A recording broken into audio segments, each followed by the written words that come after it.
Hello there, my name is Stefan Lindblad and I'm an illustrator and graphic designer and artist and work in Stockholm, Sweden.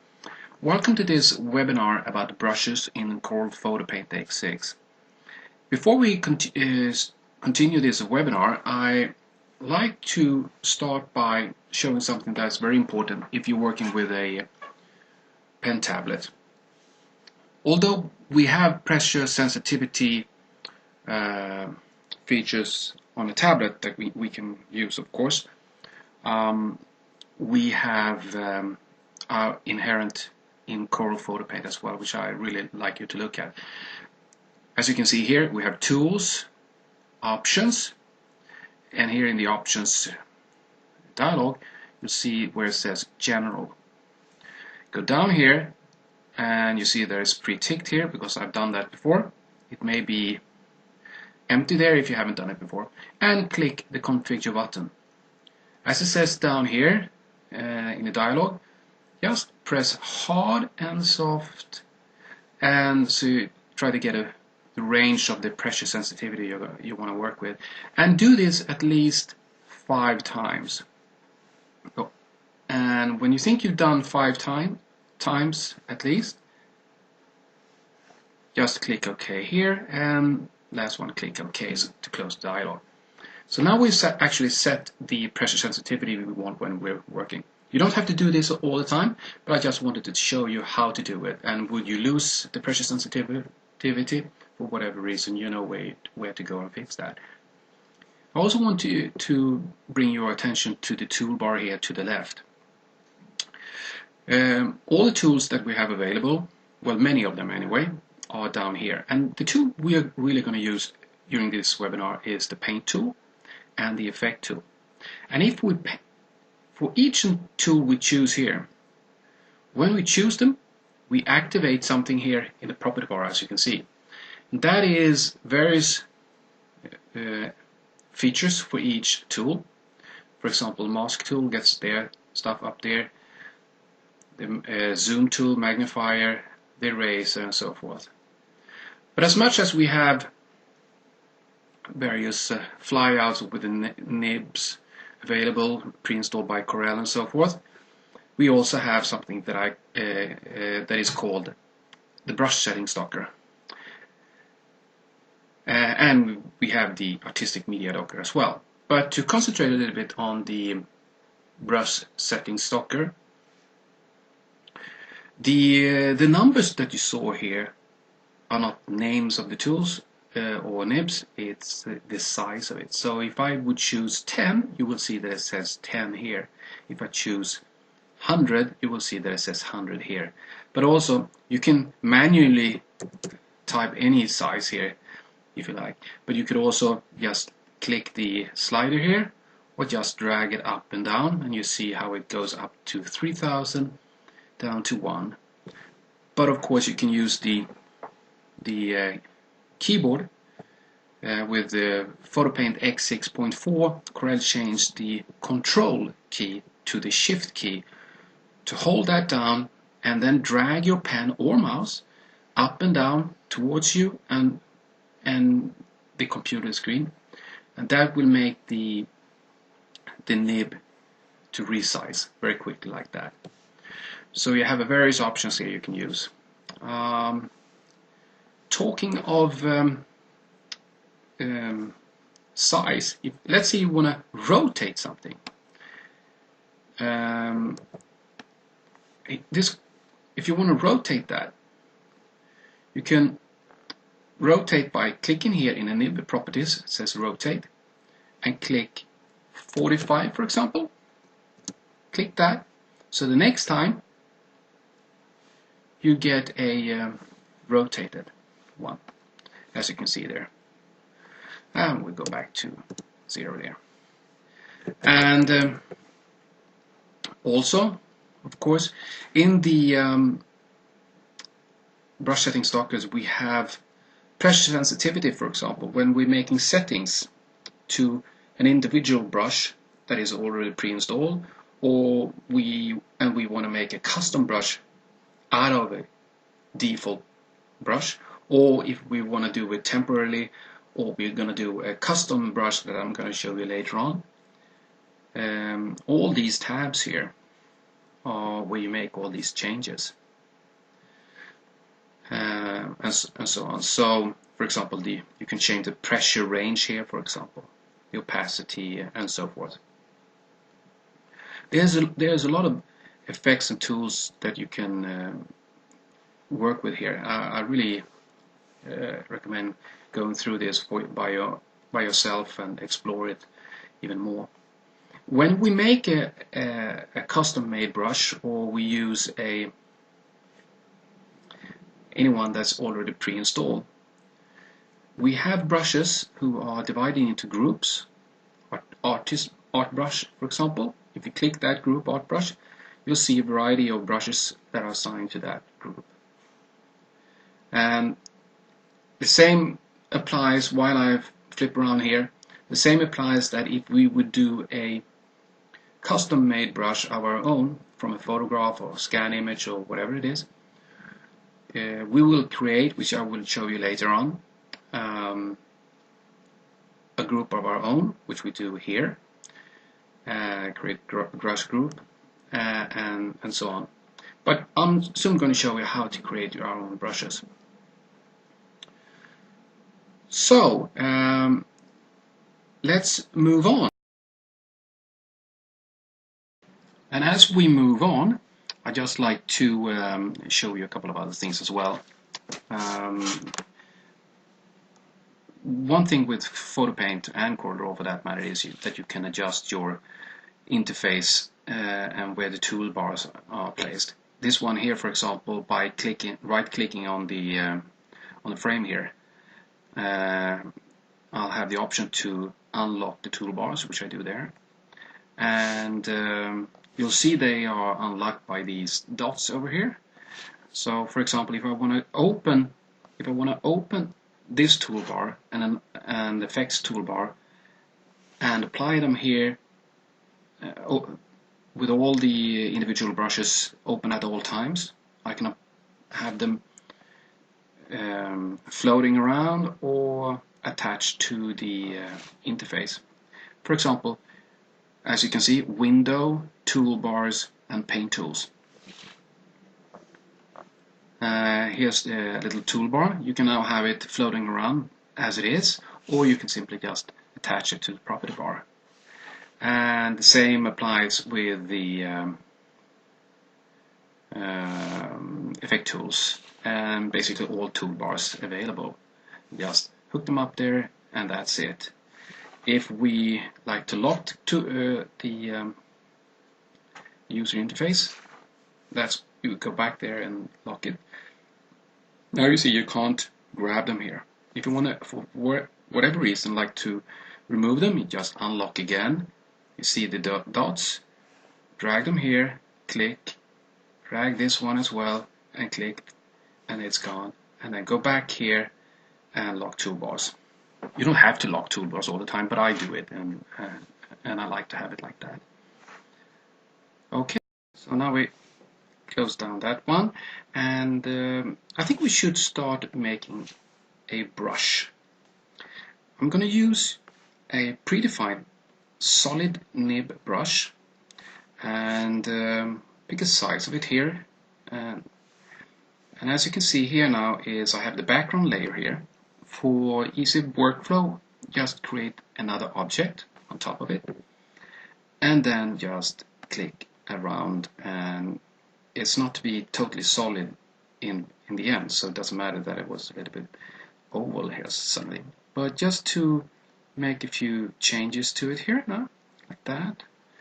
And then I'll use the eraser tool, and just erase parts of it like that. How you do it? Be fairly free how you do that one now to begin with. And now I'm gonna use Control M as in Martin, Control M. That will select the whole thing. Choose the Paint tool and go over here to what's called the nib options. Click nib options and choose create from contents of mask. You'll see the size of the nib here is 137. You could increase or decrease that one, but I'll keep it with 137 in size. It doesn't have to be huge if you don't necessarily need that. Click OK.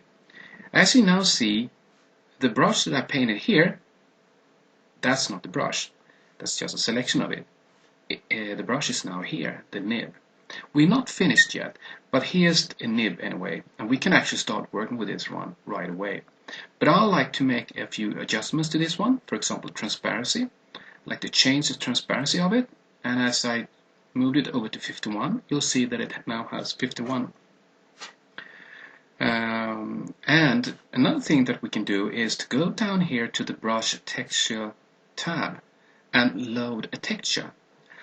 If you have your own textures you want to work with, you can always go somewhere here in the folders, somewhere locally on your computer or in the preset folders that comes with Photo Paint when you install it. But for this exercise, we're going to use one of the excellent brush textures here, one of the classics. Click that one. And as you see, it says 8 here in the brush texture. Sometimes it will say 0, but we'll add a number, so otherwise the texture wouldn't show on the brush. So for example, if I now will use this brush and paint with it, you'll see what happens. You see? That's pretty neat, isn't it? And we can actually increase this one here if you like. We thought that was too much. And we can add a toggle, which I kind of like, which make it move a little bit more when you paint with it. Let's take another color here so you'll see what happens. I'm going to increase the value of the brush and see what happens. Take another one so we can see it more clearly. Ah, there you go. You can see here now that it got even more interesting here with the textures. And with that done, we're going to have to save it now. So we're going to save the brush in the brush settings docker. Save it, and I'm going to rename it to Stefan X61 Art Brush, just an invented name. And when that's done, we're gonna collapse that one so it gets more clear. Open the artistic media and create a new. Let's see if it looks like create a brush group. Stefan's brushes. Click OK. Now you see that we not only have the already pre-installed groups, but we also have my own here now. It's called Stefan Brushes, and that's pretty important to have. You have to decide where the brush is going to be added. So from here we click up here in the black arrow, we click Add Brush, and you see that it's instantly attached to the group. So if I go here, for example, I won't see it, but if I go to my own group I've created, that's where it is. So choose that one now, and we'll create a new image, and now we can use it. Nice, isn't it?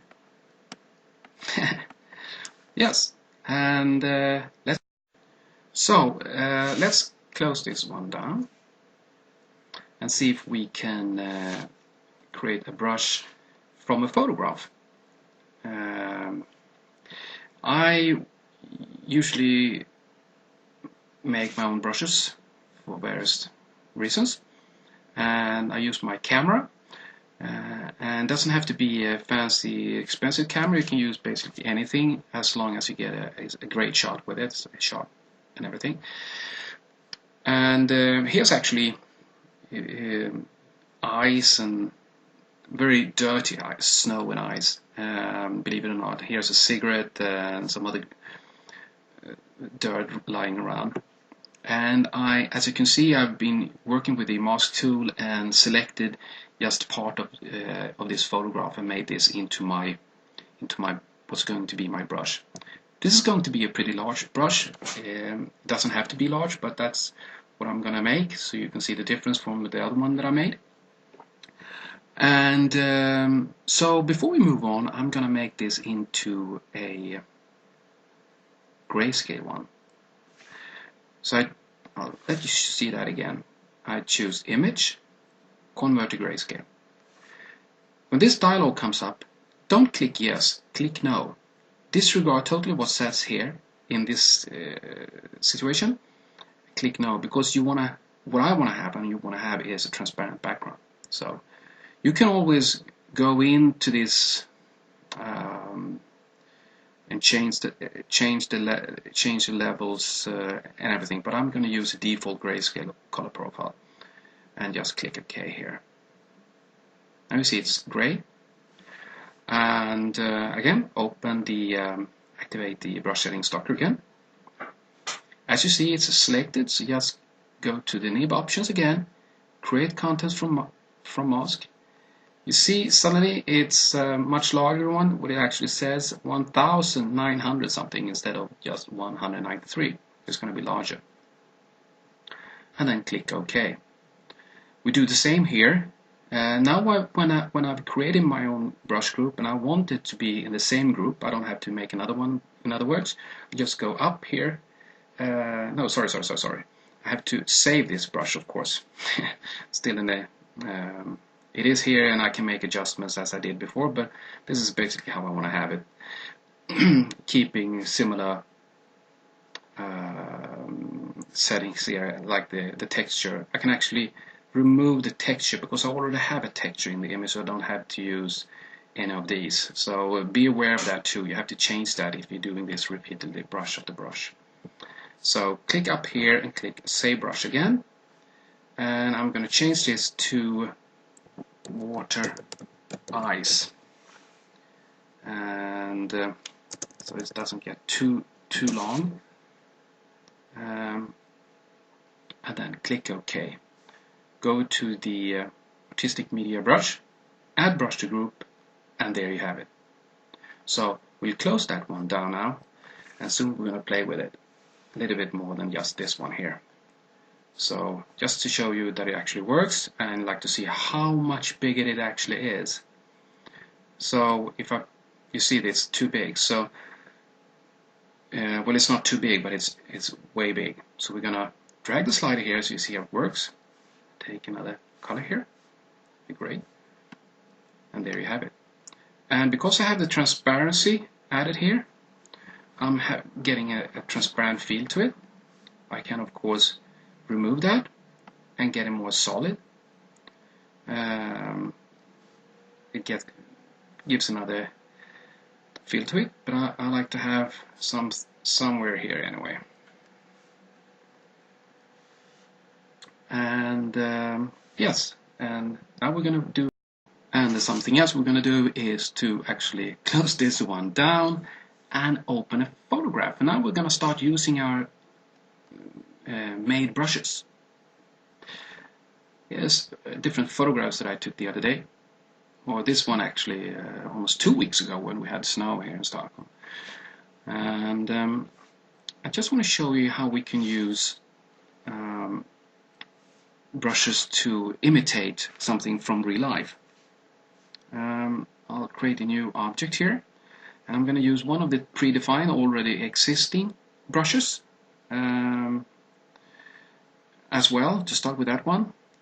And we actually first we can use one of these to just show you the one that I just created, to see that, oh sorry,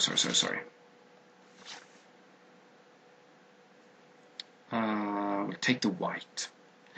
So if I would use one of these the ones that I created, this one wouldn't be, although it's an interesting brush, it's not perfect for the thing that I want to create.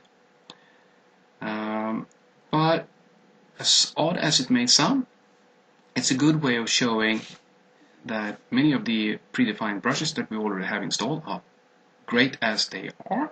So we're going to delete that one and go back to the one that I first chosen, and I'm going to choose the one here. Just to give you a little tip, many times when you talk about painting smoke, this brush is often used by many artists and illustrators. I use it too, but I also use this one, which is next to the right to this one. Many times I use a combination of the two, and sometimes I make my own brushes all together. But this one is actually very good. And my own brush I just created didn't show the smoke as good as I wanted, but this one is going to show it much better. And now let's see here. What happened was, in real life, was the second after I took this photograph, I was successful in taking a photograph, seeing all the snow coming with the wind towards me. So it became like a cloud of and smoke of snow coming towards me. Very beautiful. But let's say I don't have that photograph and I want to try to replicate that again. That's when I use this brush. So what you probably saw now was that I, as I told you, created a new object there, and then pick white either here in the color palette, or many times it's recommended to pick any one of the colors here that's already in a photo. And when you pick a color here, it winds up here in the image palette. In CorelDRAW, if you use that, it's called the document palette. In Photo Paint, it's called the image palette. So with that selected, make a larger size of it. Instead of the keyboard, I just want to show you that you can do all these things in the documents as well. That's why I'm using it very much now. So just paint and dab. You do it the way you do it, but I usually just dab in this instead of brushing too hard. And try to figure out how the smoke blew my way, so to speak. Sometimes a larger brush is better. And now, before we go to paint too much, make it transparent with the opacity slider up here, which is assigned to this specific object. And you'll see it gets easier if you make it transparent already from the beginning. As odd as this may look, if you haven't seen this kind of snow blowing before, depending on where you live in the world, this little blob is actually how it looked like.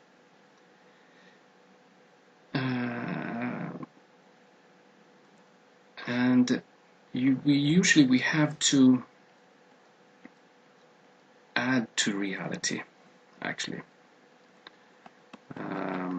Add more to get life in the picture, so it doesn't feel stiff. But also here, working with the brush and is adding color also means that you have to recommend it to remove. So using the same nib again, but this time with the eraser tool, I just tab a little bit softly, and you see that bit by bit I'm removing parts that I painted,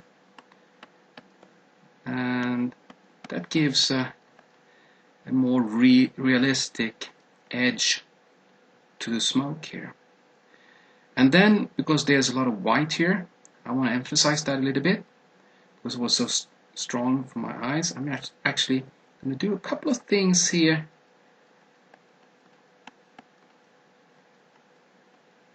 that actually enhances the feel.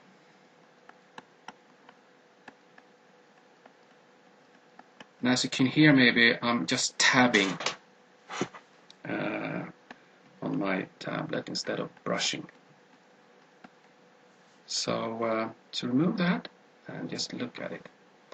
Believe it or not, this is very similar to how it actually looked like. And now I'm going to show you a couple of things we can do with another image. I want to show you how to paint fire, or at least show you just a very simple tip. This illustration, this painting, I made for a website in Australia, and it's about writer's block and writer's forums. And as you can see, I quickly drew in Photo Paint. This whole image is made from scratch using Photo Paint. So the fire, I wanted it to follow the shape of the body and the shapes of various parts in the image.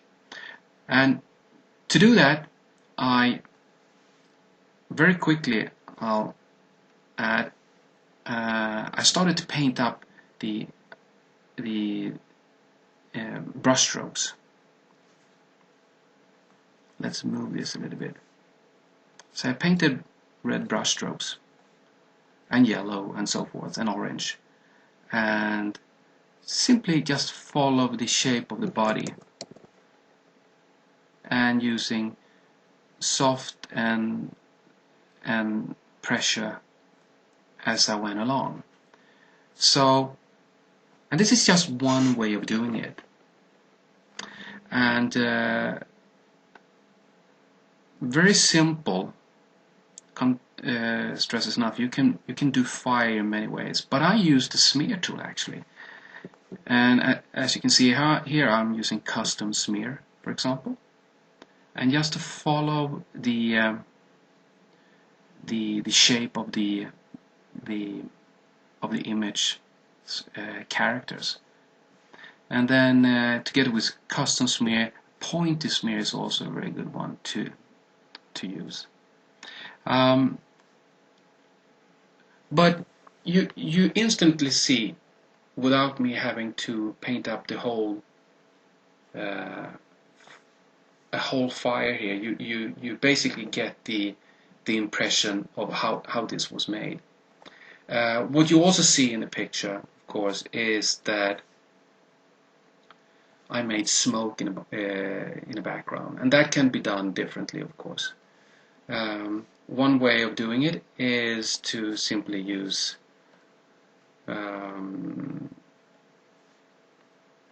this brush and just add it like this. Now this is white color, so I didn't use so much white. I used orange.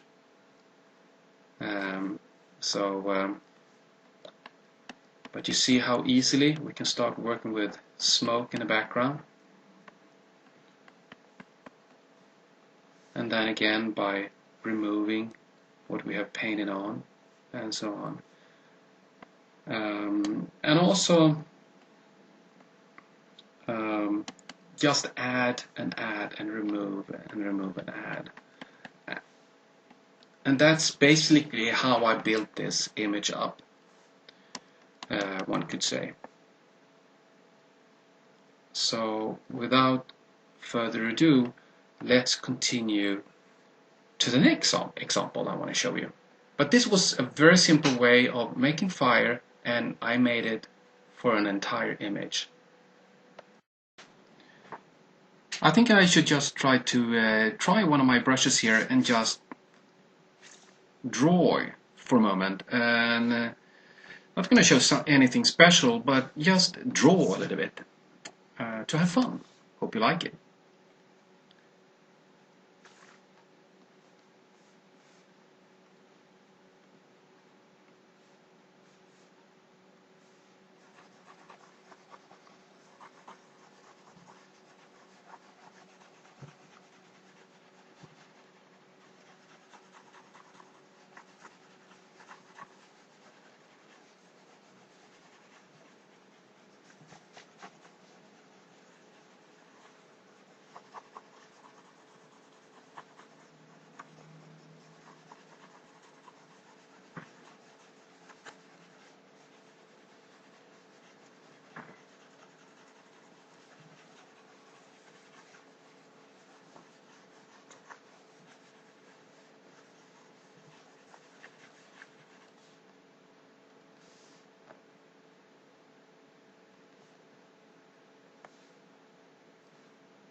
just nice to be silent sometimes and just play around.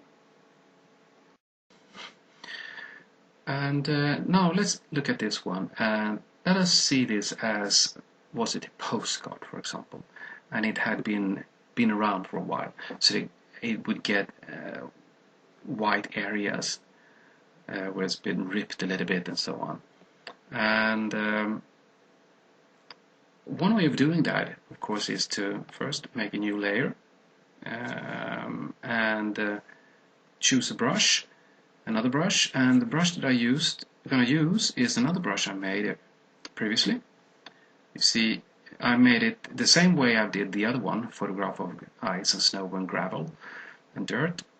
This was actually details I took from a cement wall and worked with. Now let's see here. We can make that a little bit smaller. Yeah, this would work. So we've made a new layer here, or a new object, and then just remove that from sight, so to speak, and then just see if we can, and just paint in a little bit and just look at it and to see if it resembles something that you like to have.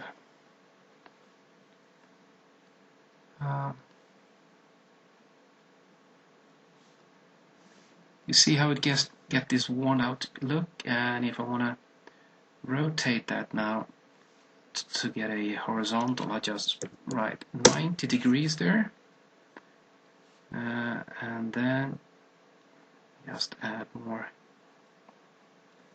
there.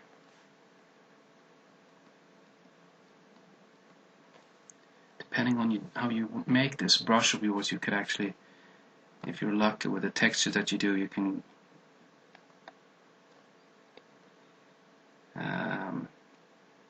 make it more like a stamp, so, or whatever. This is kind of nice, isn't it? And then, of course, just to show you that I want to do something here in the corner, so they would probably be a bit worn out as well. So, and that is 48 degrees in the corner. So I'll add the value 48, and I think I'm going to do it more here actually, and down here maybe. That would be do. I don't have to do it all over in every corner, so I kind of just keep it in one of the corners and see what happens. Like that maybe. You get the feeling, don't you? Yeah. And this would more or less end the webinar that we've been doing together. And before that, this being a webinar, I'm just going to show you a last thing to end this little postcard of mine, and use the effect of elongation. Elongation is a very nice thing, and you might see it as very useful. When you use elongation, see to choose toggle on that one as well, and put another layer on that one, make it black, and I'm gonna have a transparency here, and then just go crazy.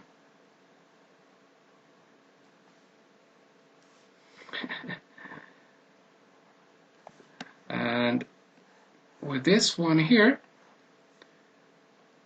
again, I want to say thank you. And my name is, as you know by now, Stefan Lindblad. I'm an illustrator and graphic designer, and I live in Stockholm, Sweden. And my website is stefanlindblad.com. Hope you enjoyed your webinar. I surely have, and that's it for this time. Thank you very much.